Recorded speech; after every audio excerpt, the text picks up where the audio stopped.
Hey everyone, welcome back as Tech Insight के सो सब इससे पहले मैंने कंपैरेटिव पॉलिटिक्स के दो पार्ट बना रखे हैं मोस्ट 35 क्वेश्चंस के, जिसमें हमने 15 तक डिस्कस किया था। आज हम 16 से पढ़ेंगे, 16 को समझेंगे कि इसमें क्या बोला गया। 16 से जितना हो पा रहा है हम करेंगे कंप्लीट, ठीक है। तो 16 में क्या पूछा गया है कि जो आपका डेमोक्रेटिक गवर्नमेंट है, ठीक है, यानी प्रजातांत्रिक शासन प्रणाली, तो उसके बारे में आपको लिखना है एंड इसके नेचर एंड फीचर्स को भी बताना है, ठीक है। तो डेमोक्रेटिक गवर्नेंस सिस्टम जानती हूँ, जैसे कि जहाँ जो पावर है वो लोगों के हाथों में होता है। सरकार की जो पावर है किसके हाथ में होता है? लोगों के हाथों में होता है। केवल इलेक्शन कराने तक ही सीमित नहीं होता है, बल्कि क्या कि जो सिटीजन है, सिटीजन के जितने भी फ्रीडम है, राइट्स है, ठीक है, लॉज है, इन सबका क्या होता है, एक गहरा सिद्धांत शामिल होता है। और 21st सेंचुरी में ना हमारे यहाँ पे देखा जाए तो एक डेमोक्रेटिक कंट्री है, इस चीज को अपनाया गया, इसी मॉडल को अपनाया गया। तो इसकी प्रकृति क्या है? तो इसकी प्रकृति की बात करें हम, तो ये ना रूल बाय द पीपल है। यानी कि जो लोकतंत्र है, लोकतंत्र का जो मेन कोर प्रिंसिपल जिसको कहते हैं, वो क्या है? रूल बाय द पीपल ही है। क्योंकि जितने भी पावर्स है वो जनता के हाथों में ही होती है। लोग या तो सीधे, ठीक है, आप कह सकते हो डायरेक्टली या इनडायरेक्टली, लेकिन दोनों ही माध्यम से अपने प्रतिनिधियों का क्या करते हैं? चुनाव करते हैं। अब हमारे द्वारा जो चुने जाएंगे वही लोग तो आगे शासन करेंगे यहाँ पे, है ना। तो ये एक इम्पोर्टेंट पॉइंट है इसके नेचर का, कैसा है ये? Rule by the people. फिर वैधता, लिजिटिमेसी, ये क्या है कि एक लोकतांत्रिक सरकार अपनी वैधता जनता की सहमति से ही प्राप्त करती है। बिना जनता की सहमति के वो कोई भी काम ढंग से, मतलब कह सकते हो कि पॉलिसी वगैरह एकदम से लागू नहीं कर सकते। मतलब ये हुआ कि सरकार अपनी इच्छा से, ठीक है, कोई भी काम नहीं कर सकते जब तक उसमें जनता का हित ना हो, जनता उस चीज के लिए एग्री ना करते हो। लोग स्वेच्छा से ही सरकार को क्या करते हैं? अपने शासन को स्वीकारते हैं। अब हम ही तो चुनते हैं, जो हमने उन्हें वोट दिया, जिसका जो वोट है वो ज्यादा होगा, फिर वही चुन के आ जाता है, ठीक है। रिस्पॉन्सिबिलिटी एंड अकाउंटेबिलिटी, इसमें क्या होता है कि जो हमारा गवर्नमेंट है वो जनता के प्रति ना उत्तरदायी होते हैं। मतलब जो भी वो डिसीजंस लेंगे, पॉलिसी लागू करेंगे या कोई भी वर्क करते हैं, ठीक है, तो उसके लिए क्या होंगे? अगर जनता उनसे जब भी चाहेगी जवाब मांग सकती है, चाहे नागरिक चुनाव हो, ठीक है, प्रदर्शन के थ्रू हो, या मीडिया के माध्यम से क्या होगा? उनको जवाब देना ही होगा। अब भी मतलब जब भी कोई पॉलिसी लागू होती है तो क्या होता है कि पूरे देश भर में, मतलब हमारे पूरे इंडिया में वो खबर आ जाती है, ठीक है। यहाँ तक कि अदर कंट्री में भी कुछ होता है तो मीडिया के माध्यम से हमें पता चल जाता है कि वहाँ पे ये पॉलिसी लागू हुई है। और अगर वो हमें ठीक लगे, जैसे किसान आंदोलन वाला जो हम एग्जाम्पल देखें, तो जब किसान लागू हुआ था, किसान आंदोलन जो इस टाइम पे हुआ था, किसानों के लिए जो पॉलिसी लागू की जाने की बात की जा रही थी, तो किसानों को लगा कि उनके हित में नहीं है, तो उन्होंने क्या किया? उन्होंने मूवमेंट करना स्टार्ट कर दिया, है ना। ऐसे ही अभी कुछ दिन पहले, मतलब 1-2 साल पहले की बात है, जब सिटीजनशिप वाली बात कही जा रही थी, तो उस टाइम पे भी क्या हुआ? लोगों ने मूवमेंट करने की बात की, कितने ज्यादा मतलब प्रदर्शन हुए थे, बहुत नुकसान हुआ था, ठीक है। तो इस तरीके से क्या है, जनता कोई भी डिसीजन लेती है गवर्नमेंट, ठीक है, कोई भी पॉलिसी लागू करते हैं तो जनता के प्रति वो जवाबदेही होते हैं। ट्रांसपेरेंसी, स्वतंत्र लोकतंत्र में सरकारी कामकाज में पारदर्शिता होती है, यानी जनता ये जानने का अधिकार होता है, जनता को पूरा ये राइट होता है कि जो गवर्नमेंट है वो किस तरीके से काम कर रही है और कैसे डिसीजंस लेते हैं। फिर है प्लूरलिज्म, इसमें क्या है कि लोकतंत्र विभिन्न विचारों हेतु समूहों के अस्तित्व को स्वीकारता है और उन्हें प्रोत्साहित करता है, ठीक है। इसकी फीचर्स क्या क्या है? तो ये फ्री एंड फेयर इलेक्शन करवाता है ना, कि मतलब जो सिटीजन है वो बिना किसी दबाव या बिना किसी डर के क्या करेंगे? अपने प्रतिनिधि को चुनेंगे। मतलब ऐसा नहीं है कि उनको लालच दिया जाएगा, है, मतलब उन्हें डराया जाएगा कि नहीं हमें वोट, ऐसा कुछ नहीं है। हाँ, यहाँ पे सार्वभौमिक दस मताधिकार है, ठीक है। इसमें यह है कि जो 18 ईयर्स से ज्यादा है और 18 ईयर्स के, वो क्या करेंगे? वो वोट कर सकते हैं, उनको वोट का राइट है। तो ये free and fair election conduct करवाता है, ठीक है। रूल ऑफ लॉ, सरकार सहित सभी लोग कानून के क्या होते हैं? अधीन होते हैं और कोई भी कानून से ऊपर नहीं होता है। कानून सबके लिए क्या होते हैं? समान होते हैं यहाँ पे। Human rights and liberties. लोकतांत्रिक प्रणालियां भाषण की स्वतंत्रता, अभिव्यक्ति राइट टू स्पीच, ठीक है, सभा करने की स्वतंत्रता, धर्म की स्वतंत्रता और प्रेस की स्वतंत्रता जैसे मौलिक मानवाधिकारों और नागरिक स्वतंत्रता की रक्षा करती है।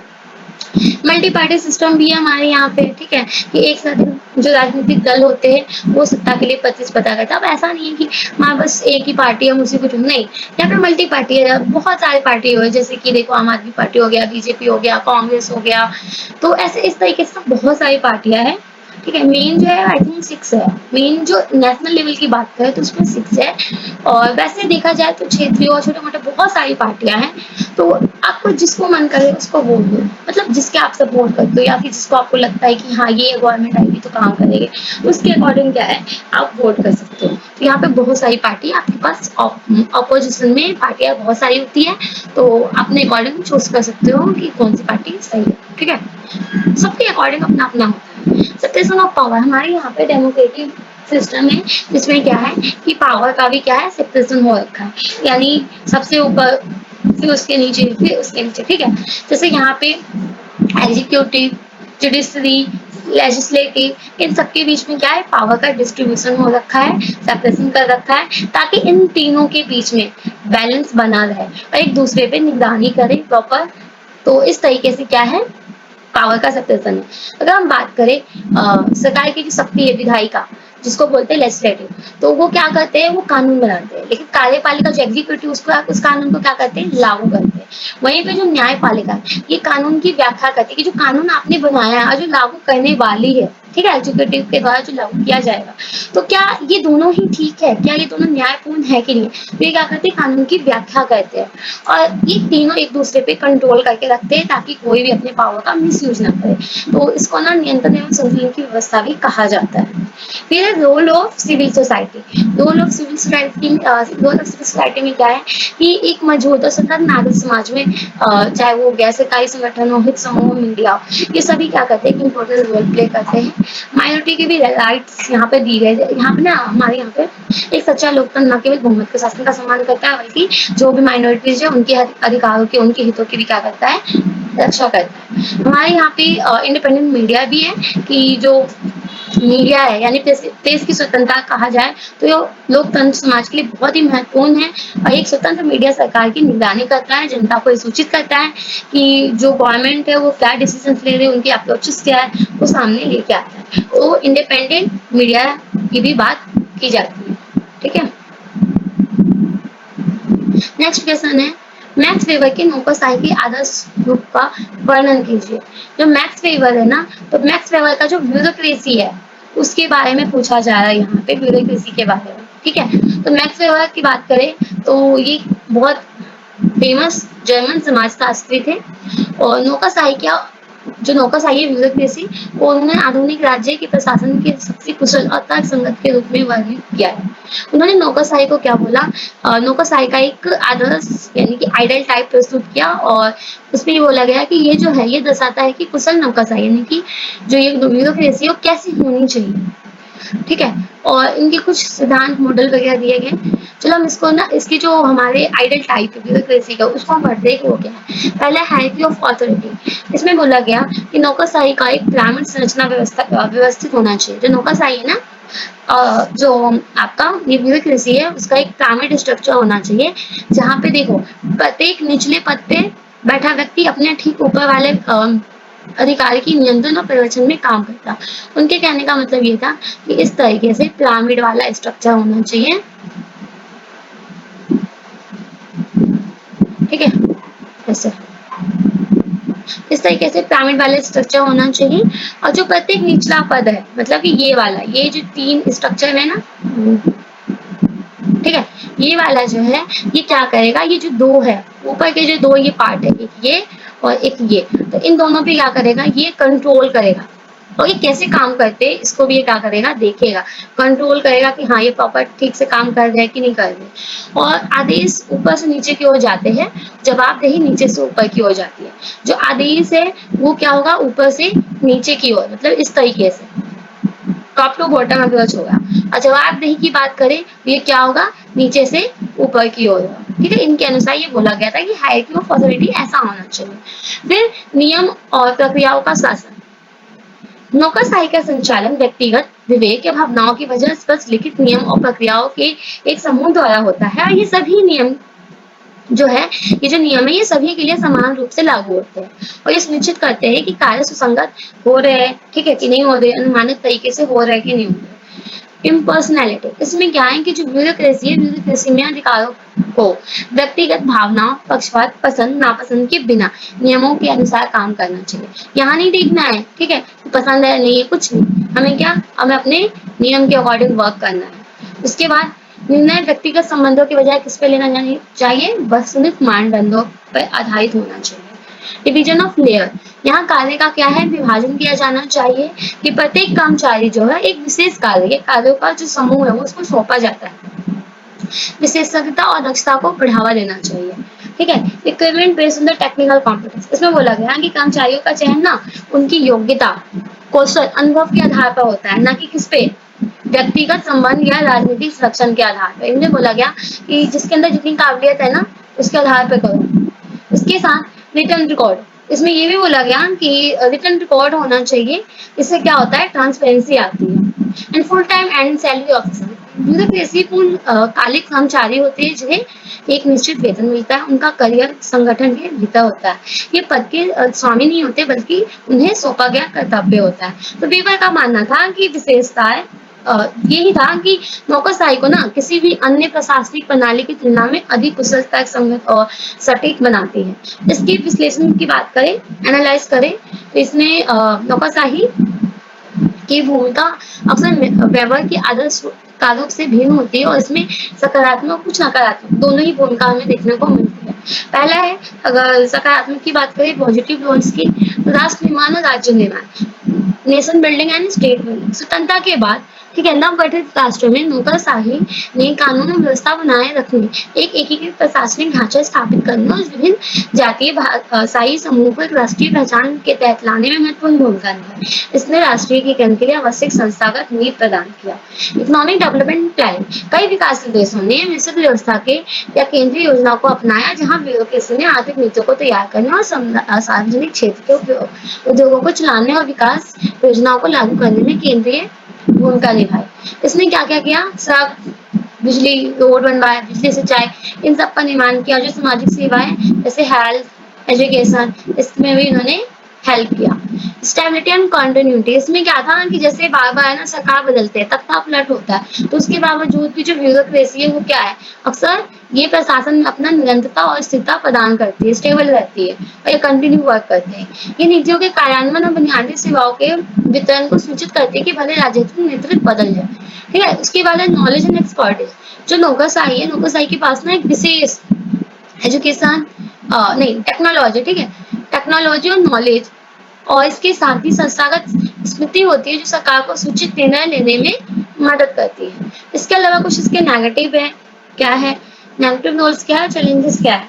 तो डेविएशन फ्रॉम बेवेलियन आइडियल, इसमें बोला गया है कि जो आपके टेस्टोस्टेरोन एंड नेपोटिज्म है, संरक्षणवाद और भाई भतीजावाद है ना, इस योग्यता की बजाय किस पे, व्यक्तिगत संबंध, जाति, राजनीतिक वफादारी के आधार पर भर्ती, पदोन्नति आम, इसमें दक्षता प्रभावित होती है। इसमें बोला गया है कि इसमें ना योग्यता के बजाय किसमें किसको मतलब किस बेस पे लिया जा रहा है, तो यहाँ पे बोला गया कि जाति, राजनीतिक वफादारी और मतलब संबंध, भाई भतीजा बात बताया गया कि जो रिलेटिव है ना उसी को यहाँ पे क्या करते हैं, रखते हैं, उसी को हम भर्ती करते हैं काम के लिए, उसी की पदोन्नति होती है। तो ऐसा नहीं होना चाहिए, क्योंकि इससे ना जो आपकी स्किल है वो क्या होते हैं, इफेक्ट, उस पर इफेक्ट पड़ता है। करप्शन, ये इसकी नेगेटिव है कुछ, ठीक है, रोल।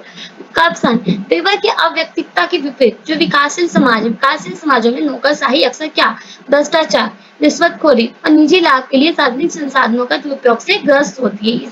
ये नेगेटिव में हम पढ़ रहे हैं। उसके बाद है over centralization and bread tape, इसमें बोला गया कि जो डिसीजन लेने की शक्ति अत्यधिक किसके पास होती है, केंद्रीय और प्रक्रियाओं की जटिलता से लालसाई बढ़ती है, जिससे नागरिकों और व्यवसायी दोनों ही परेशान होते हैं। ये ना जो होते हैं ये रिस्पॉन्सिबल होते हैं और एफिशिएंसी जो होती है इनकी अच्छी नहीं होती है। कहने का मतलब ये है कि जवाबदेही के कारण नौकरशाह अक्सर अपनी जिम्मेदारियों से क्या करते हैं, बचते हैं। फिर है ऑथोरिटेरियन टेंडेंसी। विशेष रूप से ना ये सैन्य शासन एक दलीय शासन वाले देश जैसे नौकरशाही अक्सर राजनीतिक दमन का एक उपकरण बन जाती है जो नागरिकों के अधिकारों का उल्लंघन करती है। वे जनता के प्रति जवाबदेह नहीं होती, अक्सर सत्तावादी शासन जो होते हैं मजबूत करती है। मतलब इसका जो झुकाव है वो सत्तावादी यानी ऑथोरिटेरियन की तरफ हो जाता है। Elitist representation. कई विकासशील देशों में नौकरशाही अभी भी समाज के अभिजात वर्ग का प्रतिनिधित्व करती है, आम लोगों से कटी हुई महसूस होती है, जिससे जो दूसरे वाले लोग हैं, जो नीचे तबके के लोग हैं, वो हाशिए पे है। इसके अलावा फेलाइन पॉलिस इम्प्लीटेशन, इसमें बोला गया कि जो मजबूत राजनीति है, वो इच्छा शक्ति के बावजूद भी अक्सर कमजोर भ्रष्ट नौकरशाही के कारण विकास कल्याणकारी योजनाओं से प्रभावी ढंग से कार्यान्वयन नहीं कर पाता। तो ये हमने 2 क्वेश्चन कंप्लीट कर लिया, मतलब 16, 17, 18 क्या कहता है कि राजनीति में सेना की बढ़ती भूमिका के कारण और परिणामों की परीक्षण कीजिए। मतलब जो मिलिट्री है कि क्यों बढ़ रहा है, इसका क्या रोल है, क्या रीजन है, इसके कॉन्सिक्वेंस क्या है। तो देखो दुनिया भर में अगर हम बात करें चाहे विकासशील देशों में, तो मिलिट्री की भूमिका बढ़ रही है। जिससे बाहरी खतरे बढ़ते हैं ना, तो इसकी रक्षा करने के लिए ये पॉलिटिक्स में आगे आते हैं। तो इसके कुछ परिणाम भी है। अगर हम बात करें इसके कारण की, तो पहला है वीक एंड पॉलिटिकल इंस्टीट्यूशन। न स्वतंत्र विकासशील देशों में अक्सर लोकतांत्रिक संस्थाएं जैसे कि राजनीतिक दल, संसद, पार्लियामेंट एंड न्यायपालिका कमजोर होती है। उनमें ना पर्याप्त वैधता क्षमता या जनता का विश्वास नहीं होता। ऐसे में क्या होता है कि किसी भी तरीके के संकट आए तो वो खुद मतलब सेना का आह्वान करते हैं उस चीज से लड़ने के लिए। Economic intensity and development challenges, उच्च गरीबी दर, असमानता, जो करप्शन है, और या फिर कह सकते हो आर्थिक कुप्रबंधन अक्सर जनता में क्या ये असंतोष पैदा कर देते हैं। जब नागरिक सरकार की आर्थिक नीतियों से निराश हो जाते हैं ना, तो सेना को परिवर्तन लाने और व्यवस्था का स्थिर करने के लिए विकल्प रूप में देखा जाता है। सेना अक्सर खुद को विकास के इंजन के रूप में करती है, खासकर अब जब नागरिक सरकारें आर्थिक वादे पूरे करने में विफल रहती हैं। Social division and internal conflicts, अब ये भी है कि जातीय, धार्मिक या भाषा के आधार पे क्या होते हैं, कॉन्फ्लिक्ट्स होते रहते हैं, विभाजन होता रहता है, ठीक है, गृह युद्ध भी हो जाता है। तो अक्सर नागरिक सरकार को क्या करती है, कमजोर कर देते हैं। तो ऐसी स्थिति में सेना का राष्ट्रीय एकता के प्रतीक और ये कानून व्यवस्था बनाए रखने वाली शक्ति के रूप में देखा जा सकता है। कॉलोनियल लेजेसी, कई बार तो ये होता है कि कई औपनिवेशिक देशों में देखें तो औपनिवेशवादी शक्तियों ने एक मजबूत और दमनकारी सेना बनाई थी। इसका उद्देश्य क्या था कि आंतरिक असंतोष को दबाना था, ना कि विदेशी आक्रमण से लड़ना था। स्वतंत्रता के बाद भी ये शक्तिशाली सेना जो है मशीन अक्सर राजनीतिक प्रक्रिया में भी शामिल हो जाती है। Military and self preservation of and interest, ठीक है, यानी सेना का आत्म अवलोकन और हित। सेना के अधिकारी अक्सर खुद को देश के अंतिम संरक्षक के रूप में देखते हैं, जो राष्ट्रीय हित और सुरक्षा के रक्षा के लिए हस्तक्षेप करने के लिए नैतिक रूप से बाध्य होते हैं। सेना की अपने संस्थागत हित भी होते हैं, जैसे कि बजट बढ़ाना, ठीक है, अपनी सहायता बनाए रखना, विशेष विशेष जो भी अधिकार है, विशेषकर जो उनके अधिकार है उनको हासिल करना, ठीक है, ये सारी चीजें। फिर international influence and cold war, अंतर्राष्ट्रीय प्रभाव और शीत युद्ध की कॉन्टेक्स्ट में अगर हम देखें तो शीत युद्ध के दौरान ना महाशक्ति जैसे यूएसए एंड एसएसआर, इन दोनों ने विकासशील देशों में अपनी विचारधारा के अनुकूल सैन्य शासनों का भी समर्थन किया। जैसे इन दोनों देशों में क्या हुआ, सेना की भूमिका मजबूत हो गई। अब इसकी कॉन्सिक्वेंसेस क्या है, तो देखो इरोजन ऑफ डेमोक्रेसी, डेमोक्रेसी खतरे में हो जाता है, ठीक है, डेमोक्रेसी जो प्रक्रिया है वो कमजोर हो जाता है। हो सकता है कि इसका अंत भी हो जाए, क्योंकि अक्सर जो सैन्य तख्तापलट के रूप में ये प्रकट होता है और इसका सीधा परिणाम होता है कि डेमोक्रेसी कमजोर हो जाएगा, ठीक है। इसके अलावा है वायलेशन ऑफ ह्यूमन राइट्स, सैन्य शासन अक्सर ना असंतोष को दबाने और अपनी सत्ता बनाए रखने के लिए दमनकारी तरीके का सहारा लेता है। इसमें भाषण की स्वतंत्रता, सभा करने की स्वतंत्रता, क्या इन सब पे क्या किया जाता है, प्रतिबंध लगा दिया जाता है। और कई बार तो यातनाएं भी दी जाती है लोगों को और गिरफ्तार किए जाते, हत्या भी शामिल हो जाती है इसमें। Economic economic mismanagement and corruption, इसमें क्या है कि सैन्य शासकों को अक्सर आर्थिक मामलों में शीर्षकता नहीं होती, तो उनके शासन में ना अक्षमता को प्रबंधन भ्रष्टाचार बढ़ सकता है, क्योंकि वो जनता के प्रति जवाबदेह नहीं होते हैं। वीकनेस ऑफ स्टेट इंस्टीट्यूशन, जब सैन्य जो है सेना राजनीति में हस्तक्षेप करती है तो नागरिक जो है नौकरशाही, न्यायपालिका और राजनीतिक दलों जैसे महत्वपूर्ण राज्य संस्थाओं की स्वायत्ता प्रभावशीलता को कमजोर करती है। और इससे क्या होता है कि कमजोर राज्य बनता है, जो दीर्घकालिक विकास और सुशासन के लिए हानिकारक होता है।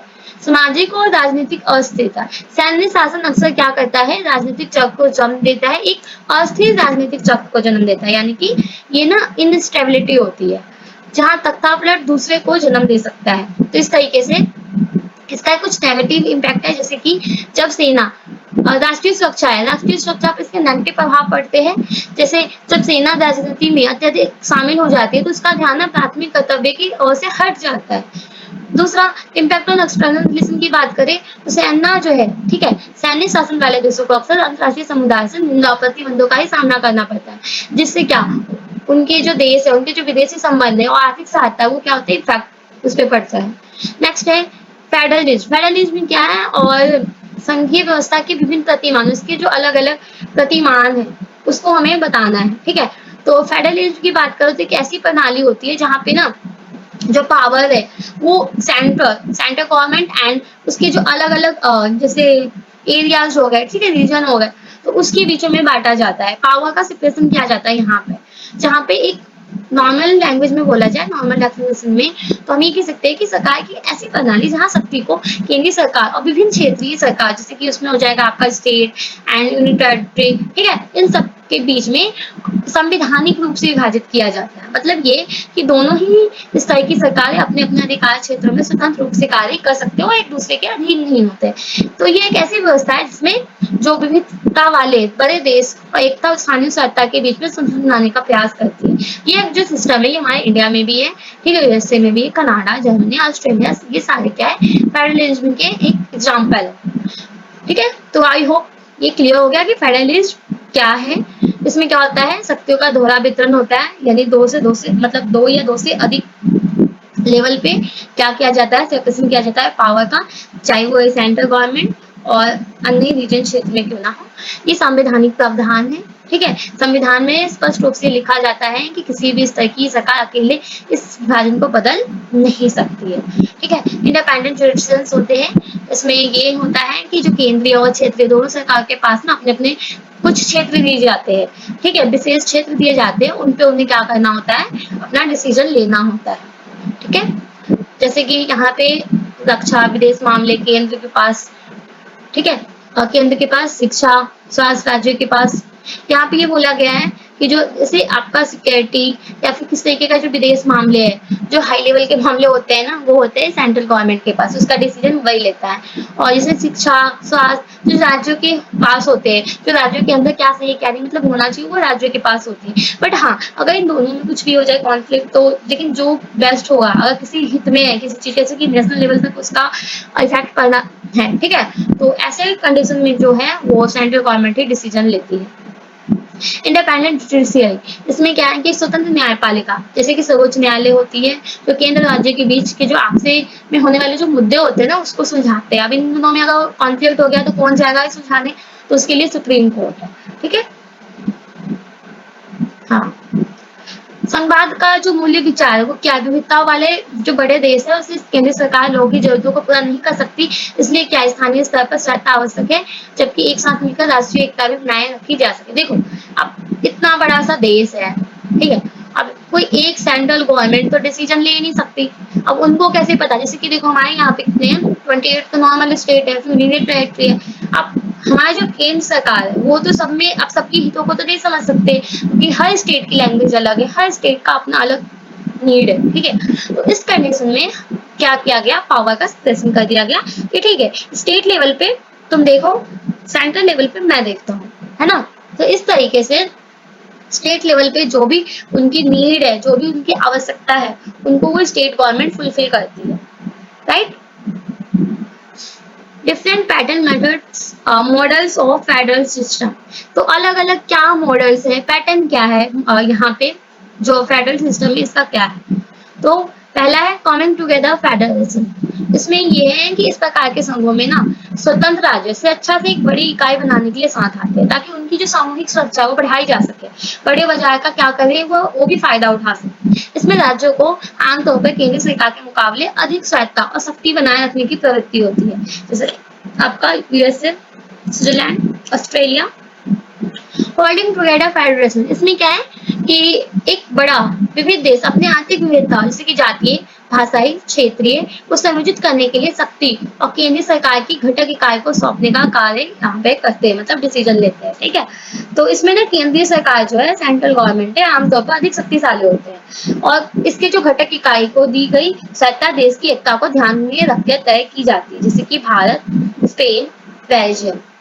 फिर है सिस्टमैटिकल फेडरलिज्म। इसमें सभी घटक इकाई जो है, जो भी इसकी यूनिट्स हैं, जैसे राज्यों, प्रांतों, तो उनको केंद्र के साथ समान अधिकार और शक्तियां प्राप्त होती है। सभी राज्यों पर समान संवैधानिक नियम लागू होते हैं, लाइक अमेरिका, ठीक है, यूएस। इसमें जितने भी सभी राज्य है ना, इसके सबके पास इक्वल राइट है। ठीक है, असमरूप संघवाद, एसिमेट्रिकल फेडरलिज्म।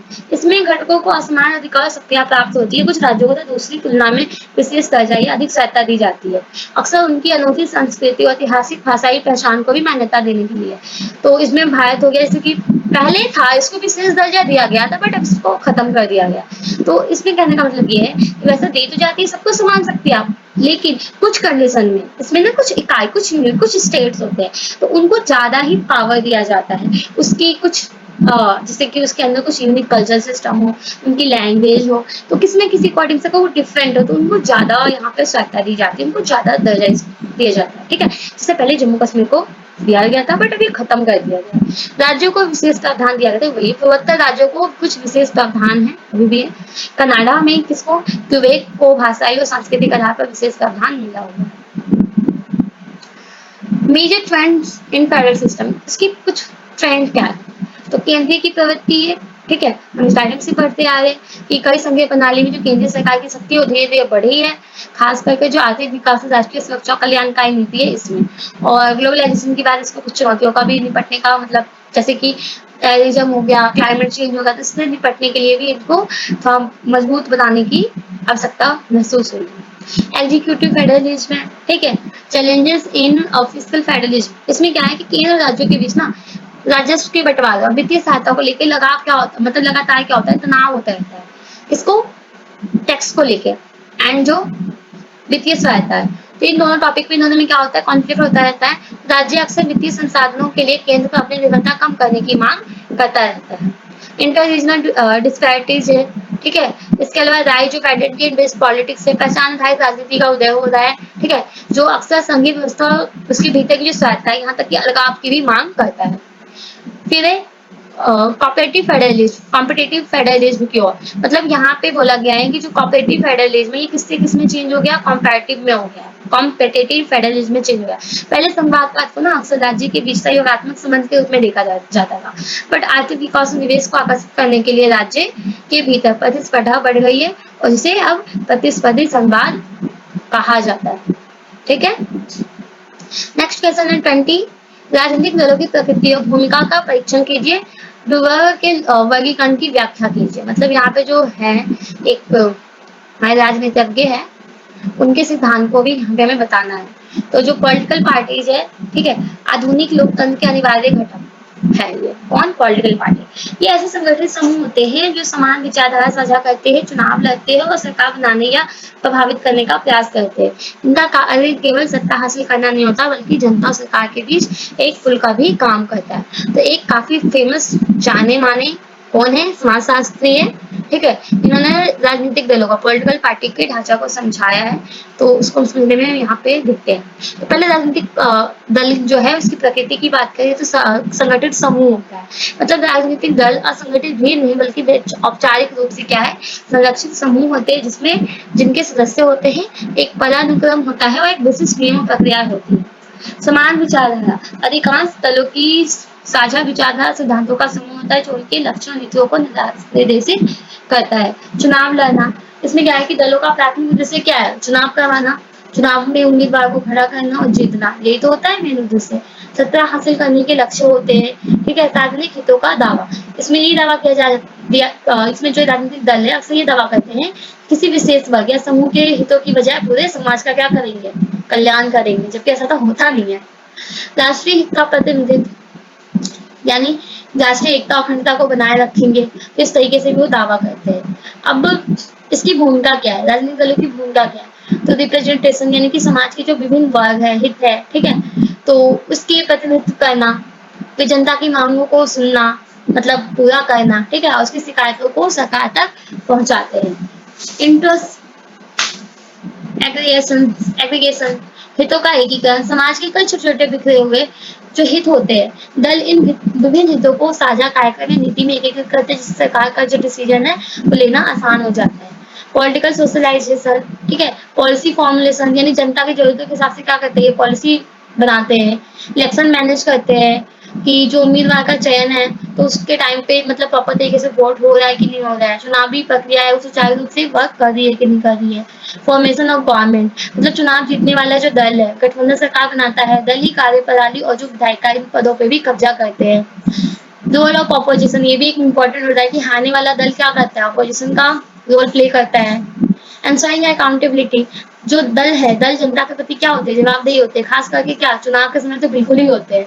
वे अपने वादों के लिए जवाबदेह होते हैं, यदि वो जनता की अपेक्षा को पूरा नहीं करेंगे ना तो अगले चुनाव में क्या होगा, हटा दिए जाएंगे उन्हें। फिर अब यहाँ पे जैसा हमने बात किया कि जो मॉरिस ट्रिवर्जर है, फ्रांसीसी राजनीतिक वैज्ञानिक थे, ठीक है, समाजशास्त्री भी थे ये। तो इनके अनुसार इन्होंने ना अपना एक लॉ दिया था चुनाव प्रणाली के उसमें कॉन्टेक्स्ट में, और जो पार्टी सिस्टम है उसके बीच में। तो इसमें ना दोनों के बीच में जो आपका इलेक्शन सिस्टम है एंड पार्टी सिस्टम, इन दोनों के बीच में ये संबंध को समझाता है। तो जो मॉरिस डुवर्जर है, ठीक है, यहाँ पे हिंदी में डुवर्जर लिखा है पर इसको कुछ भी पढ़ लो, डुवर्जर ही पढ़ लो, ठीक है। तो ये ना पॉलिटिकल पार्टीज 1951 में उनकी प्रसिद्ध पुस्तक कौन सी है, पॉलिटिकल पार्टीज। इसमें उन्होंने राजनीतिक दलों को उनकी संरचना विशेषता और कार्यप्रणाली के आधार पे क्या किया है, डिवाइड किया है। तो इनकी ये जो है राजनीतिक दल और राजनीतिक प्रणाली के कई आधार पर इन्होंने क्या किया, डिवाइड किया है। पहला है दलों की आंतरिक संरचना, इन्होंने आंतरिक संरचना के आधार पे पहला बताया कैडर पार्टीज, ठीक है, क्या बताया इन्होंने, कैडर पार्टीज। इसको ना अभिजात्य आधारित दल भी कहा जाता है, आपकी बुक पे ना अभिजात्य के नाम से ये जो दल है, ये जो पार्टी है, ये 19वीं सेंचुरी के बहुत ही पुरानी पार्टी है और ये संख्या में छोटे छोटे होते हैं। इसके सदस्यों की जो सदस्य है, इसकी जो गुणवत्ता है वो उस पर अधिक ध्यान नहीं दिया जाता था, ना कि संख्या पर यहाँ पे ध्यान दिया जाता था। ये आमतौर पर ना अभिजात वाली सो एलिट्स कहते हैं, जैसे जमींदार हो गए, व्यापारी हो गए, ठीक है, बिजनेसमैन हो गए, तो इनके द्वारा ये संचालित होता था। इनकी संरचना ढीली और अनौपचारिक होती थी और ये स्थानीय प्रभावशाली व्यक्तियों के नेटवर्क पर निर्भर करते थे, इसलिए इनको अभिजात्य आधारित दल भी कहते हैं। दूसरा इन्होंने डिवाइड किया इसमें आधारित जन आधारित दल, ठीक है, मास बेस्ड पार्टीज। ये 20वीं सेंचुरी, ये क्या था 19वीं सेंचुरी और ये क्या है 20वीं सेंचुरी, ये 20वीं सेंचुरी में विकसित हुआ। इसमें ना श्रमिक वर्ग, किसान आदि ये सब संगठित करके लिए बनाया गया था। इन दलों की संस्था बहुत बड़ी होती थी और ये विचारधारा पर आधारित होता था। इनकी संरचना अधिक औपचारिक और पदानुक्रमित यानी हायरार्किकल और अनुशासित होती थी और सदस्यों में नियमित शुल्क लिया जाता था। वे पार्टी की विचारधारा और नीतियों से गहराई से जुड़े होते थे। समाजवादी और कम्युनिस्ट जो है इसी के एग्जाम्पल है। फिर इन्होंने number of parties in system, उसके आधार पर इन्होंने बांटा।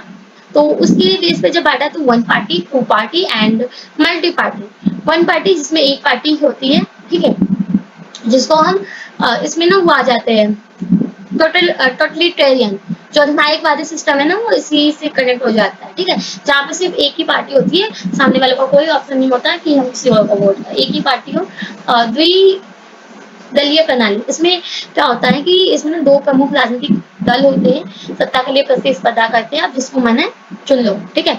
तो जो यहाँ पे डुवर्जर है, ठीक है, डुवर्जर का नियम कहता है कि आप सिंपल मेजोरिटी या सिंपल बैलेट सिस्टम, जिसे first part of the fourth system कहते हैं, एफपीटीपी, ठीक है, तो ये कहते हैं तो द्वि प्रणाली को बढ़ावा देते हैं। इसका कारण था कि छोटे दलों के लिए ना सीटें जितना बहुत मुश्किल हो जाता है, तो इससे क्या होगा कि जो वोट है वो वेस्ट होंगे, तो उससे बचने के लिए क्या होता है, बड़े दलों को ही वोट देना पसंद करते हैं। अब जैसे बहुत सारी पार्टी है, अब उनको पता है, मतलब इनके अनुसार कहने का मतलब है कि जो छोटी छोटी पार्टी है अब उनको वोट देंगे, टाइम वेस्ट होगा, पैसा वेस्ट होगा, इससे अच्छा जो बहुत बड़े बड़े पार्टी है ना जो मतलब फेमस है, जिनको लोग पसंद करते हैं, डायरेक्ट उनके बीच चुनाव करवा दो। तो ये जो होता है ना ये हमारा यूएसए, ठीक है, जो यूएसए है, यूनाइटेड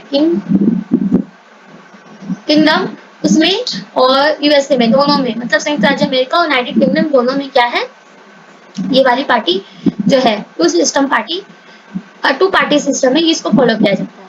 मल्टी पार्टी सिस्टम हमारा इंडिया, यहाँ पे तो बहुत सारे राजनीतिक दल होते हैं ना, छोटे बड़े सब होते हैं और सबको अपने अकॉर्डिंग यहाँ पे क्या है वोट दे सकते हैं, मतलब हर वोट का एक इंसान तो एक ही वोट कर सकता है, बट यहाँ पे क्या है, हमारे पास चॉइसेस बहुत होते हैं और यहाँ पे जो जो वजह है उन्होंने यहाँ पे भी कर दिया कि जो आपका प्रोपोर्शनल रिप्रेजेंटेशन जैसे पीआर ना, और जैसे चुनाव प्रणाली है बहुदलीय प्रणाली को बढ़ावा देते हैं, इसलिए होता है क्योंकि पीआर प्रणाली ना छोटे दलों को भी प्राप्त वोटों के अनुपात में सीटें मिलने की संभावना अधिक होती है, जिससे राजनीतिक परिदृश्य में बने रहते हैं। और फ्रांस और भारत में क्या है, ये मल्टी पार्टी सिस्टम है। तो ये जो था ये तो आपका डुवजर का लो, ठीक है। डुवजर ने एक महत्वपूर्ण सिद्धांत दिया और इसको क्या बोला गया, डुवजर का लो कहा गया। और ये बताता है कि जो आपका एफपीटीपी है जिसमें अधिक वोट पाने वाला क्या होता है, वो उम्मीदवार जो होता है वो जीत जाता है। तो ये स्वाभाविक रूप से द्विदलीय जो प्रणाली है, टू पार्टी सिस्टम है, उसको क्या करता है, बढ़ावा देती है।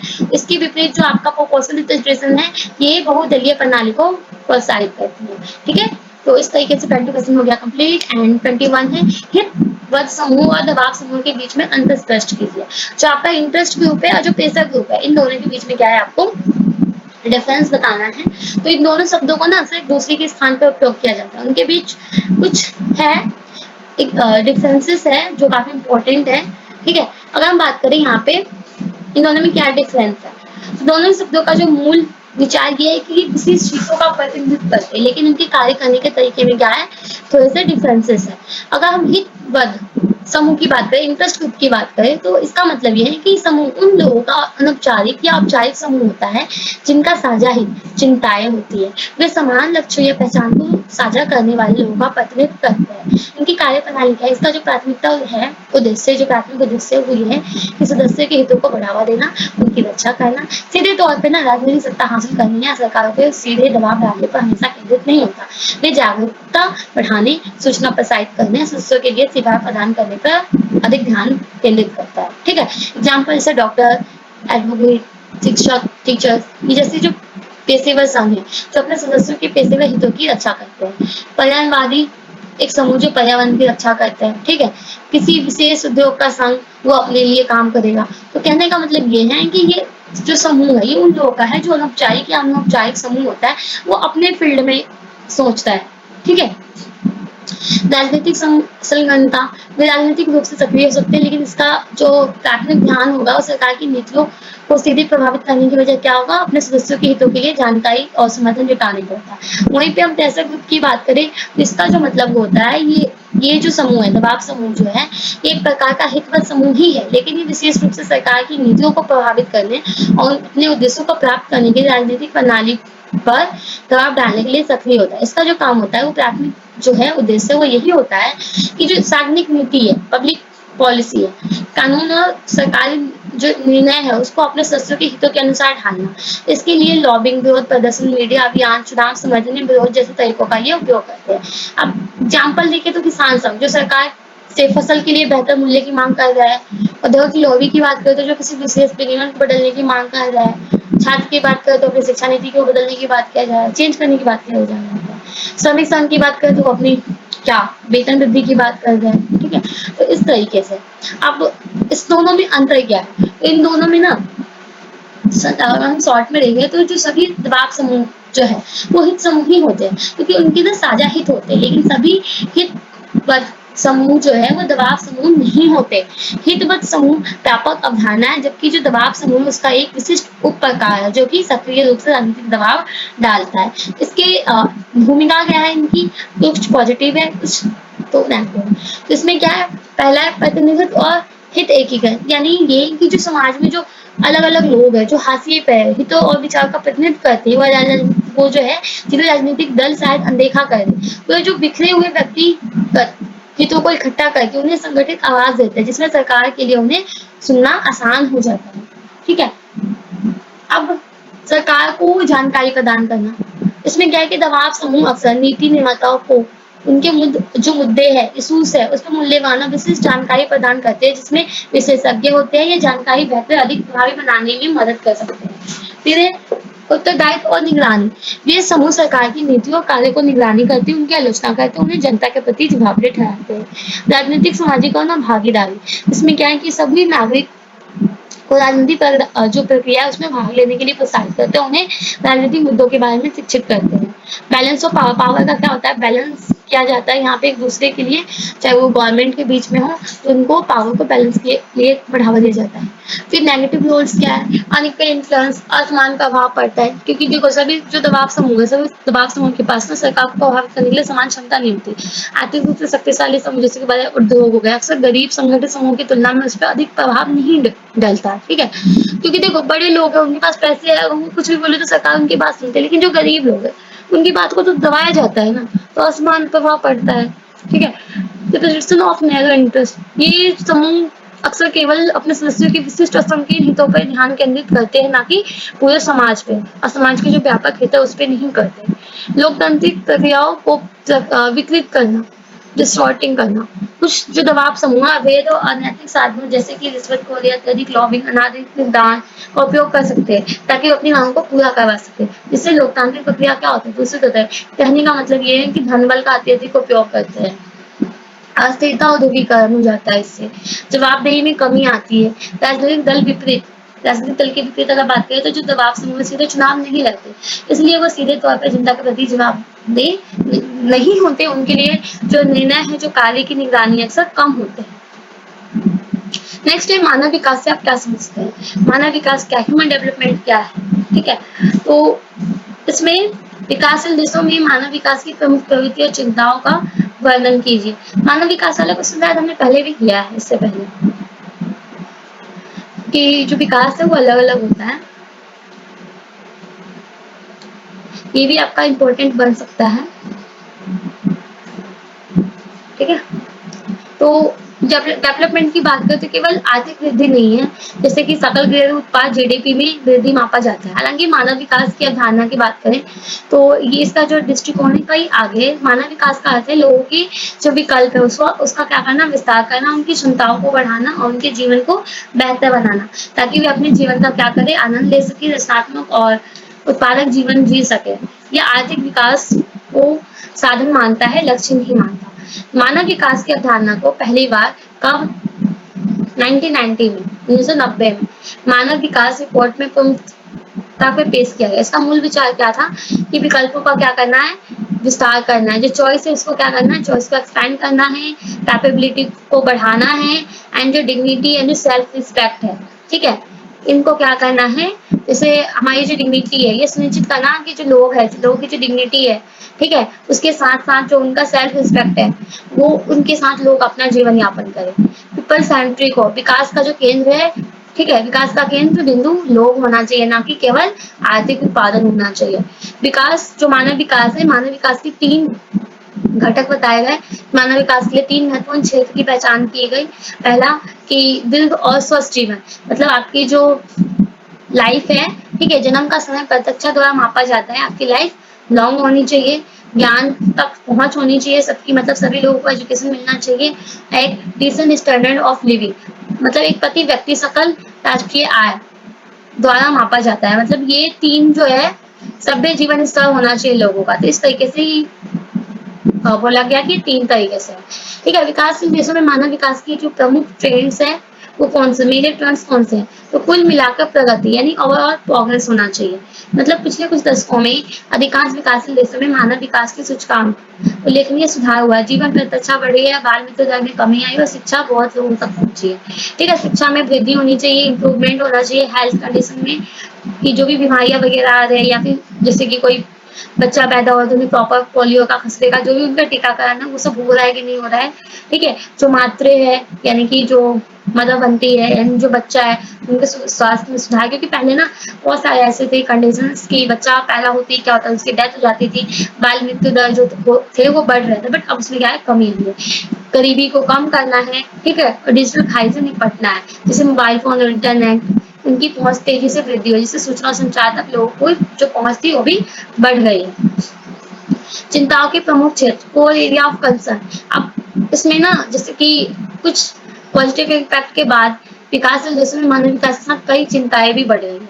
जैसे अनइक्वालिटीज की बात करें तो आय और धन की असमानता हो गई है, ठीक है, और कभी कभी लैंगिक, कभी क्या मतलब लैंगिक तो नॉर्मली हो गया है, अब तो लड़कियों और महिलाओं के अभी भी बहुत सारी जो है वहाँ पे भेदभाव किया जाता है, मतलब बॉय में और गर्ल्स में अभी भी भेदभाव, तो लैंगिक असमानता अभी भी हमें देखने को मिलता है वैसे, ठीक है। लड़कियों और महिलाओं के भी अभी शिक्षा, स्वास्थ्य, रोजगार, राजनीति, भागीदारी में क्या है, भेदभाव का उनको सामना करना पड़ रहा है। क्षेत्रीय और शहरी असमानता भी देखने को मिलती है, ठीक है। और क्वालिटी का भी यहाँ पे प्रॉब्लम फेस करना पड़ रहा है। इन्वायरमेंट डिग्रेडेशन हो रहा है, मतलब जो तीव्र आर्थिक विकास हो रहा है, ठीक है, इंडस्ट्रियलाइजेशन हो रहा है, जिससे क्या हो रहा है, पॉल्यूशन बढ़ रहा है, तो ये भी तरीके से समस्या ही तो है, ठीक है। गवर्नेंस एंड करप्शन, कई विकासशील देशों में कमजोर शासन व्यवस्था, ट्रांसपेरेंसी की कमी, ठीक है, करप्शन, ये बढ़ते जा रहे हैं, तो ये भी एक प्रॉब्लम फेस करने को मिल रहा है। कॉन्फ्लिक्ट एंड इंस्टेबिलिटी, आंतरिक संघर्ष, अस्थिरता और हिंसा मानव के लिए गंभीर बाधा पैदा करती है। शिक्षा, स्वास्थ्य सेवा, बुनियादी ढांचे को क्या करते हैं, नष्ट करते हैं। फिर हेल्थ चैलेंजेस भी है, जैसे कुछ बीमारियां जो है उस पर काबू पाया गया है, बट कुछ पे नहीं पाया गया है, तो ये चैलेंजेस अभी भी है। कुपोषण अभी भी एक बहुत बड़ी समस्या है, खास करके बच्चों के बीच में। लैक ऑफ इंक्लूसिव डेवलपमेंट, कि जो समावेशी विकास है ना, उसका यहाँ पे अभी अभाव है। विकास का अक्सर समाज के कुछ वर्गों तक ही सीमित रहता है, जबकि जो हाशिए वर्ग है, जैसे कि आदिवासी हो गए, माइनॉरिटीज हो गए, ठीक है, एससी हो गए, ये सब क्या है, ये वंचित है अभी भी इन चीजों से। फिर नेक्स्ट 23rd नंबर का, कि जो आपका पॉवर्टी है, निर्धनता है, वो क्या है, और जो मानव विकास है, इन दोनों के बीच में क्या है, आपको डिफरेंस बताना है। मानव विकास तो हमने भी पढ़ लिया, पॉवर्टी क्या है, तो पॉवर्टी और मानव विकास दोनों एक दूसरे से कनेक्टेड है, एक दूसरे को इफेक्ट करते हैं। निर्धनता की अगर बात करें, इसका जो प्रभाव है, ठीक है, तो अक्सर गरीब परिवार अक्सर अपने बच्चों को स्कूल भेजने में असमर्थ होते हैं, क्योंकि उनका जो जीवन है वो क्या है, मतलब उनकी ना तो फैसिलिटी है ना पैसा है, वो क्या करते हैं, बच्चों से काम करवाने लगते हैं, वो फीस, यूनिफॉर्म, किताबें, कि कहाँ से इतना खर्च उठा पाएंगे। इसके अलावा कुपोषण, खराब स्वास्थ्य, बच्चों को सीखने की क्षमता को क्या करते हैं, इफेक्ट डालते हैं उस पर। मानव विकास का संबंध, मानव विकास एक मूलभूत स्तंभ है, शिक्षा की कमी कौशल और विकास को रोकती है, जिससे भविष्य में अच्छी आय प्राप्त करने के लिए अक्सर कम हो जाते हैं। वैसे निर्धनता देखो, समझे स्टेट को, मान लो एक बच्चा है, ठीक है, अब यहाँ पे बोला गया कि निर्धनता कैसे एक दूसरे से कनेक्ट होता है। अगर ये बच्चा गरीब है, अगर ये बच्चा गरीब है सपोज, ना तो इसके पास प्रॉपर खाने पीने की चीजें है, ये क्या रहेगा, कुपोषित रहेगा। इसके पास मतलब फीस भरने की पैसे इतने, इसके माँ बाप के पास नहीं है इतने पैसे, तो क्या होगा, ना तो ये स्कूल जाएगा, ना ये पढ़ेगा, ना प्रॉपर 2 वक्त का खाना अच्छे से खा पाएगा, तो ये क्या रहेगा, ये बीमारी रहेगा, कुपोषित रहेगा। और जब ये कुपोषित रहेगा तो ना पढ़ेगा ना लिखेगा, ठीक है, धीरे धीरे ऐसे ही मतलब जैसे तैसे ही अपना काम करके बड़ा हो जाएगा। अब विकास तो हुआ ही नहीं, अगर हमारा हेल्थ अच्छा नहीं है, हम खाना पीना अच्छे से नहीं खा रहे, हम अगर स्कूल नहीं जा रहे, हम पढ़ लिख नहीं रहे हैं, तो क्या होगा, हम बड़े जाके वैसे ही रहेंगे जैसे मतलब नॉर्मल है, ठीक है, अनएजुकेटेड रहेंगे, हमें जॉब नहीं मिलेगी, जॉब नहीं मिलेगी तो क्या होगा, कोई भी मतलब प्रॉपर अच्छी सैलरी वाली जॉब तो हमें मिलेगी नहीं, जब जॉब नहीं मिलेगी तो सैलरी अच्छी नहीं आएगी, सैलरी अच्छी नहीं आएगी तो आगे जाके फिर सबकी लाइफ सेट होती है, सेम उसकी भी फैमिली बढ़ेगी, एक था पहले अब 2 होगा, ठीक है, मतलब उसकी फैमिली बढ़ेगी तो प्रॉपर इनकम का सोर्स अभी भी उसके पास नहीं है। अगर इनकम का सोर्स नहीं है, फिर से वही जो चक्र था पहले जैसा था, वो वैसा ही वो भी रह जाएगा, क्योंकि सैलरी नहीं है, वो खा पी नहीं पाएगा, फिर वो अपने बच्चों को पढ़ा नहीं पाएगा, फिर उसके बच्चे भी सेम वही प्रोसेस करेंगे, और फिर उसके बाद जो उसका निर्धनता है, जो पॉवर्टी है, वो उस चीज को बढ़ावा ही देगा। तो एक तरीके से निर्धनता ही तो बढ़ रही है, उसका जो चक्र है वो जारी तो रहा, उसका विकास कहाँ हुआ है, क्योंकि ना तो उसका आय अच्छा हुआ है भविष्य में, ऊपर से उसके खर्चे और बढ़ रहे हैं, तो इसलिए ये जो है इसका चक्र है, ये जारी ही रहता है। लेकिन हाँ, स्टार्टिंग में उसको मतलब फैसिलिटी मिल जाए, लोग उसको सपोर्ट कर दे, ठीक है, तो हो सकता है वो पढ़ लिख लेता, पढ़ लिख लेता तो जॉब मिल जाती, जॉब मिलता है तो हो सकता है सैलरी अच्छी आती तो उस चीज से निकलने की कोशिश कर रहा, बट ऐसा तो हुआ नहीं। तो जो ये मानव विकास है, इससे ये कनेक्ट है ना। यहीं पे नकारात्मक प्रभाव की बात करें तो ये सारी चीजें वही है कि उसको भोजन नहीं मिलेगा अच्छा तो बीमार होगा, ठीक है, फिर डॉक्टर के पास, अच्छे डॉक्टर के पास भी नहीं जा पाएगा, उसको अच्छी दवाई नहीं मिल पाएगी, कुछ नहीं कर पाएगा, फिर वो वही निर्धनता के चक्र में वो फंसा रहेगा, ठीक है। तो ये सारी चीजें ही है। वहीं पे जीवन स्तर, निर्धनता का जो जीवन स्तर है कैसा होता है, वही सिंपल खाना पीना नहीं मिलना, ठीक है, ना तो उसको दवाई मिलना, कोई भी स्थिति, फिर वो वापस ना उसी चक्र में वो फंसता रहेगा। अवसरों की समानता भी रहेगी, अब वो पढ़ा लिखा नहीं है, गरीब लोग उनको कहाँ इतना नौकरी मिल पाता है, ना तो वो बिजनेसमैन बनेगा, ना तो उसके पास इतनी क्षमता है वो कुछ कर सके, फिर क्या है, वो निर्धन के जाल में फंसता रहेगा, ठीक है। तो ये सारे पॉइंट्स एक दूसरे से कनेक्टेड है, रीड करना बहुत ईजी लिखा है, आपको इजीली क्लियर हो जाएगी, और वैसे आप एक बार इसको पढ़ लोगे ना, से बना के लिखोगे, सब एक दूसरे से कनेक्टेड है। निर्धनता कम करने के लिए कुछ मानव विकास की भूमिका भी है, जैसे शिक्षा में इन्वेस्टमेंट की जा रही है, स्वास्थ्य में सुधार, ठीक है, अवसरों में सृजन, यानी कि जो लोग स्वस्थ और शिक्षित होते हैं उन्हें जो जो भी लोग स्वस्थ और शिक्षित होते हैं, एजुकेटेड होते हैं, नवाचार उत्पादक गतिविधियों में क्या है वो पार्टिसिपेट कर सकते हैं, ताकि आर्थिक विकास और गरीबी को कम किया जा सके। समावेशी नीतियां नीतियां बनाने के लिए प्रोत्साहित किया जाता है, जो सभी लोग अक्सर जो भी समान अवसर उसको सुनिश्चित किया जाए, और जो हाशिए पे लोग हैं, जो कमजोर लोग हैं, ठीक है, उनको भी, और असमानता और गरीबी उनके लिए भी कम किया जाए, ठीक है। 24 क्वेश्चन नंबर क्या है, लैंगिक समानता और विकास के मुद्दों पर विस्तार से चर्चा कीजिए। लैंगिक समानता यानी जेंडर इक्वालिटी, इसका मतलब है कि पुरुष और महिलाओं के बीच में क्या भेदभाव होना है ना, तो पुरुषों और महिलाओं के बीच में समान अवसर, अधिकारों और जिम्मेदारियों को मिलनी चाहिए, ठीक है, जो भी है वो सारी इक्वल मिलनी चाहिए। केवल न्याय का मुद्दा ही नहीं बल्कि जो डेवलपमेंट है उसके लिए भी मौलिक आवश्यकता है, ठीक है। तो इसके कुछ मेजर इश्यूज है, लाइक शिक्षा में असमानता, समस्या कई है, मतलब यहाँ पे ये कि कई विकासशील देशों में ना, अरे भाई इंडिया ही देख लो, इसमें बहुत सारे स्टेट है, तो अभी गांव में अगर आप जाके देखोगे ना, तो कम उम्र में उनको घरेलू काम सिखाया जाता है, कम उम्र में शादी कर दी जाती है, स्कूल से तो निकाल दिया जाता है, और शादी 12th पास हुआ नहीं कि चलो इसके रिश्ते देख दे।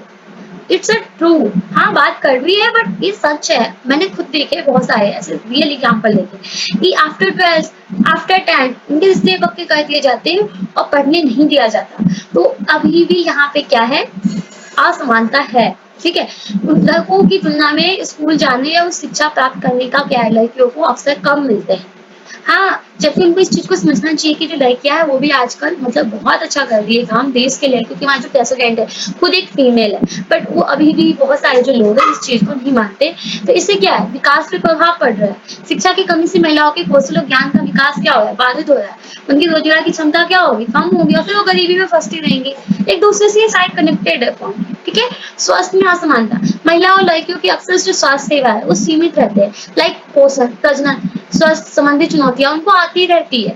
लिंग आधारित हिंसा जो है वो होती ही रहते हैं उनके लिए। तो इससे विकास पे क्या प्रभाव पड़ेगा कि स्वास्थ्य परिणाम में महिला अगर अच्छी नहीं होगी, आर्थिक रूप से कमजोर होगी, तो क्या होगा, मृत्यु दर बढ़ेंगे, लड़कियों के स्वास्थ्य खराब रहेंगे, आगे वाली पीढ़ियों पे उसका क्या होगा, प्रभाव पड़ेगा, ठीक है। इनक्वालिटी ऑफ इकोनॉमिक अपॉर्चुनिटी, ये भी बहुत बड़ी समस्या है कि जो आपका आर्थिक अवसर है वहां पे भी क्या है, सैलरी जो वेतन होता है ना पुरुषों के मुकाबले उनको कम दिया जाता है। संपत्ति, भूमि, यहाँ तक कि ऋण उनकी पहुंच तक सीमित होती है, उनके जो डिसीजन ले है उनकी शक्ति कम होती है, उनसे इतना तो पूछता भी नहीं है, ये सच बात है। और यहाँ जो सैलरी वाली बात मैं कर रही हूँ ये भी रियल है।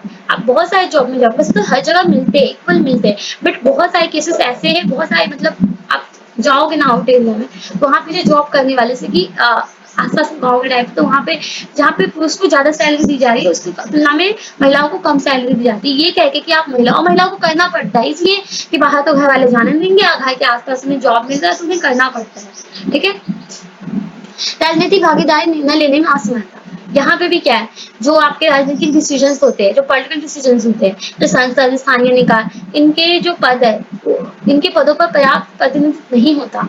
इससे भी क्या है, विकास में जो विकास है उसमें इफेक्ट पड़ता है।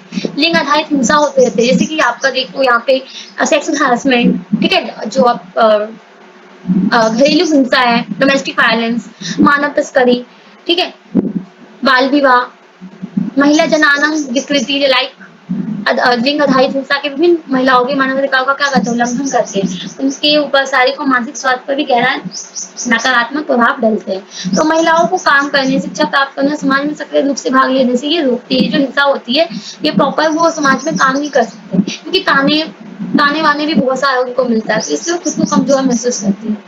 देखभाल का असमान बोझ, ठीक है, महिलाओं को अक्सर घर के अंदर यानी कि बच्चों की देखभाल, बुजुर्गों की देखभाल, घरेलू काम, ये सब काम उनको दिया जाता है, बाहर का भी काम उनको दिया जाता है, तो दोनों ही जगह पे काम का इतना बोझ होता है, असमान बोझ होता है, जिसके लिए कोई वेतन ही नहीं मिलता उनको। हमारे घर के फीमेल्स को देख लो, मम्मियों को देख लो, उनको कोई वेतन नहीं मिलता, फिर वो इतना सारा काम करती है, तो ये क्या हुआ, असमान बर्डन ही तो हुआ। इससे क्या होगा कि दोहरा बोझ महिलाओं के शिक्षा, रोजगार, सामुदायिक गतिविधियों में भाग लेने से रोकता है, जिससे उनकी पूरी क्षमताएं जो है वो विकसित नहीं हो पाती। Relationship between gender equality and development, इन दोनों के बीच में क्या संबंध है, तो मानव पूंजी में सुधार। अब क्या हुआ कि लैंगिक समानता न केवल एक नैतिक अनिवार्यता थी बल्कि विकास के लिए भी एक शक्तिशाली उत्प्रेरक है। तो उसमें कुछ पॉइंट दिए गए जिसमें पहला बोला गया कि इम्प्रूवमेंट ह्यूमन कैपिटल। जब लड़कियों को शिक्षित किया जाता है ना तो बेहतर स्वास्थ्य परिणाम प्राप्त होती है। अपने बच्चों को शिक्षित करेगी, अधिक कमाएगी, पूंजी में क्या होगा, सुधार होगा। महिलाओं के स्वास्थ्य में निवेश से मातृ और शिशु मृत्यु दर में कमी होती है, जिससे क्या होगा, उत्पादकता बढ़ती है। दूसरा, बूस्ट इकोनॉमिक ग्रोथ। महिलाओं को अगर आर्थिक अवसर प्रॉपर इक्वली देना तो कार्यबल में क्या होगा, वो भागीदारी प्रॉपर लेगी। ठीक है, लैंगिक वेतन अंतराल को कम करने और परिवार की फैमिली इनकम है उसको बढ़ाएगी और गरीबी भी कम होगी। मान लो अगर कोई एक आदमी काम कर रहा है तो उसकी जो इनकम है वो पूरे में खर्च हो जा रहा है, बट अगर उसी की वाइफ भी काम करने लग जाए, दोनों की इनकम ज्यादा हो जाएंगे, फिर क्या होगा, उनका इनकम बढ़ेगा। आगे जाके हो सकता है अगर उन्होंने सेविंग किया तो उसकी जो गरीबी दर है वो भी कम हो जाए। शासन में सुधार। जब महिला राजनीति में सक्रिय रूप से भाग लेती है ना तो अक्सर अधिक समावेशी और जवाबदेही नीतियां बनाने में मदद करती है, तो पूरे समाज की जरूरतों को संबोधित करती है। महिलाओं के नेतृत्व वाले समुदाय बेहतर परिणाम दिखाते हैं। ठीक है, उसके अलावा पॉवर्टी एडिक्शन, गरीबी उन्मूलन, ये भी इम्पोर्टेंट पॉइंट है। ठीक है, सामाजिक न्याय और स्थिरता, लैंगिक समानता न्याय अधिक न्यायपूर्ण न्याय संगत समाज बनाती है। ये सामाजिक एकता को भी बढ़ावा देती है और संघर्ष और स्थिरता को कम करने में मदद करती है, क्योंकि सभी समूह समान रूप से भाग ले सकते हैं। सतत विकास का लक्ष्य यानी कि SDGs, सस्टेनेबल डेवलपमेंट, उसमें भी बोला गया है कि लैंगिक समानता सिर्फ राष्ट्रीय विकास लक्ष्यों के लिए केंद्रीय स्तंभ है, और ये माना जाता है कि लैंगिक समानता के बिना जो SDGs, गरीबी स्वास्थ्य शिक्षा, इसको प्राप्त करना क्या है, असंभव है। ठीक है, क्वेश्चन नंबर 25 क्या है कि पर्यावरणीय मुद्दों पर उत्तर दक्षिण विभाजन की प्रकृति की विवेचना कीजिए। जो पर्यावरण मुद्दे, जो इन्वायरमेंटल इश्यूज है, वो वैश्विक चुनौती के रूप में बन चुका है, और इन मुद्दों से इन इश्यूज से निपटने के लिए ना उनकी जिम्मेदारी को लेकर जो विकसित देश है और जो विकासशील देश है, इन दोनों के बीच में एक गहरा विभाजन देखा जाता है। तो अगर इस पे हम बात करें कि उत्तर दक्षिण विभाजन की प्रकृति कैसी है, तो ऐतिहासिक जिम्मेदारी की बात करें तो उत्तर वाले क्या तर्क देते हैं कि जो विकसित देश है ना, जो उत्तर वाले देश है, जैसे कि आपका अमेरिका हो गया, ठीक है, तो जो विकसित देश है उन्होंने औद्योगिक क्रांति के बाद बड़े पैमाने पर औद्योगिकरण किया, जिससे वायुमंडल में कार्बन डाइऑक्साइड और ग्रीन हाउस गैसों की वायु उत्सर्जन हुआ है, और इन देशों ने आर्थिक वृद्धि के लिए पर्यावरणीय साधनों का अत्यधिक दोहन किया। ये उत्तर वाले तर्क देते हैं। दक्षिण वाले की मांग क्या करते हैं कि विकासशील देश तक ये देते हैं। विकसित देशों ने अपना एक तर्क दिया। अब विकासशील देश क्या कहते हैं कि वर्तमान जो पर्यावरण संकट है ना, जैसे कि क्लाइमेट चेंज का, इसका ऐतिहासिक रूप से विकसित जो देश है वो जिम्मेदार है। तो सामान्य लेकिन विभिन्न जिम्मेदारियां के सिद्धांत पर जोर देते हैं। इसका मतलब ये है कि सभी देशों की पर्यावरण की क्या है, रक्षा की जिम्मेदारी सेम होनी चाहिए, लेकिन उनकी क्षमता और ऐतिहासिक योगदान पर आधारित उनकी जिम्मेदारी का स्तर जो है वो अलग होना चाहिए। वहीं पे दूसरा पॉइंट है वर्तमान सर्जन और विकास कार्य का, मतलब वर्तमान में जो इमिशंस हो रहे हैं ना उसका क्या है। तो जो दक्षिण वाले तर्क है यानी कि जो विकासशील है, उनका क्या कहना है कि अपनी गरीबी कम करना और लोगों का जीवन स्तर सुधारने के लिए आर्थिक विकास की आवश्यकता है, और उनका मानना है कि उन्होंने कार्बन स्पेस का उपयोग करने का अधिकार, वैसे ही जैसे विकसित देशों ने अपने विकास का दौरान किया था। एक तरीके से डिबेट हो रहा है, दक्षिण वाले कुछ और कह रहे हैं, उत्तर वाले उसमें ब्लेम कर, दूसरे पे ब्लेम कर रहे हैं। ठीक है, बट बात दोनों की सही कही जा रही है। उन्होंने बोला कि वर्तमान जो सर्जन उसमें कम प्रति व्यक्तिगत योगदान पे जोर देते हैं, जबकि जो विकसित देश वो कहते हैं कि विकासशील देशों ने वर्तमान सर्जन को कम करने और हरित तरीकों को अपनाने का आग्रह करते हैं। वो ये तर्क देते हैं कि जबकि जलवायु परिवर्तन का एक वैश्विक खतरा बन गया है, सभी को अपनी जिम्मेदारी निभानी चाहिए। सही बात है। फाइनेंशियल टेक्नोलॉजी असिस्टेंट, विकासशील देश कहते हैं कि पर्यावरण चुनौती जैसे कि जो क्लाइमेट चेंज है, ठीक है, इससे निपटने के लिए पर्याप्त वित्तीय सहायता और जो हरित प्रौद्योगिकी है ना उस तक पहुंचने की आवश्यकता है। वो कहते हैं कि जो ऐतिहासिक जिम्मेदारी के आधार पर उनको क्या करें, सहायता प्रदान करें। वहीं पे जो विकसित देश है वो कहते हैं कि वित्तीय सहायता प्रदान करने में हिचकिचाते हैं, कम राशि का प्रस्ताव रखते हैं, और ये कहते हैं कि विकासशील देशों को भी अपनी क्षमता के अनुसार योगदान करना चाहिए। वे अपनी सहायता को पारदर्शिता, सुशासन जैसे मुद्दों में जोड़ते हैं। फिर उपभोग पैटर्न और जीवन शैली की बात करें तो जो विकसित देश है वो कहते हैं कि विकसित देशों में ना प्रति व्यक्ति उपभोग और संसाधन उपयोग का स्तर बहुत ही है, जो कि वैश्विक पर्यावरण फुटप्रिंट से महत्वपूर्ण योगदान देता है। तो जबकि यहाँ पे विकासशील देशों का मानना है कि जो विकसित देश है वो अपनी उपभोग और उन्मुख जीवन शैली को बदलने की आवश्यकता है, न कि केवल विकासशील देशों को अपनी आकांक्षाओं को सीमित। ये बोल रहा है कि जो विकसित देश है ना उसको अपने उपभोग को बदलने की जरूरत है, ना कि जो हम विकासशील देश है उसको अपनी आकांक्षाओं को सीमित करने के लिए। पर्यावरण और अंतर्राष्ट्रीय समझौते, कुछ समझौते हुए तो विकसित देश वाले ने कहा कि कानूनी रूप से बाध्यकारी अंतर्राष्ट्रीय समझौतों और एक मजबूत वैश्विक पर्यावरण शासन संरचना का पक्ष लेते हैं। दक्षिण वाले विकासशील देश अक्सर ऐसे समझौतों को अपने विकास को बाधित करने के रूप में देखते हैं जो संप्रभुता के मुद्दों पर अधिक लचीलेपन की मांग करते हैं। अक्सर ये तर्क देते हैं कि अंतर्राष्ट्रीय समझौता में विकास की जरूरतों को प्राथमिकता मिलनी चाहिए। मानवाधिकार और सामाजिक न्याय। देखो, पर्यावरण क्षरण अक्सर गरीब और हाशिए पर बड़े समुदाय को असमान रूप से प्रभावित करता है, जिनमें अधिकांश वैश्विक दक्षिण में सूखे, बाढ़, प्रदूषण जैसी आपदा अक्सर इन समुदाय के आजीविका और मानवाधिकारों का उल्लंघन करती है। दक्षिण के देशों में पर्यावरण मुद्दों को सामाजिक और न्याय मानवाधिकार के लेंस से भी देखते हैं। तो ये आज हमने किया 25 क्वेश्चन कंप्लीट कर लिया है, और इसके अलावा भी हमारे अभी 10 क्वेश्चन और रह गए। ठीक है, इजी है, आप कर लेना इसको। ठीक है, मानव अधिकारों के विकास एंड मानव अधिकार पर पश्चिमा समाज, ये रिलेटेड ये क्वेश्चन एक दूसरे से। ठीक है, तो ये हमने कर लिया है, और ये कुछ क्वेश्चन है, आप इनको भी पढ़ लेना। ओके, ठीक है। इसके जो नोट्स है, नोट्स के लिए आप हमारे टेलीग्राम चैनल से जुड़ सकते हैं। आपको वहाँ पे इसकी हिंदी और इंग्लिश दोनों ही नोट्स मिल जाएंगे। ठीक है, एंड कोई भी डाउट है आपका तो कमेंट में जरूर बताएं, और कोई भी क्वेरी है कुछ भी तो आप हमसे कांटेक्ट कर सकते हैं ऑन टेलीग्राम, या फिर आप कमेंट में भी आप लिख सकते हैं। ठीक है, थैंक यू।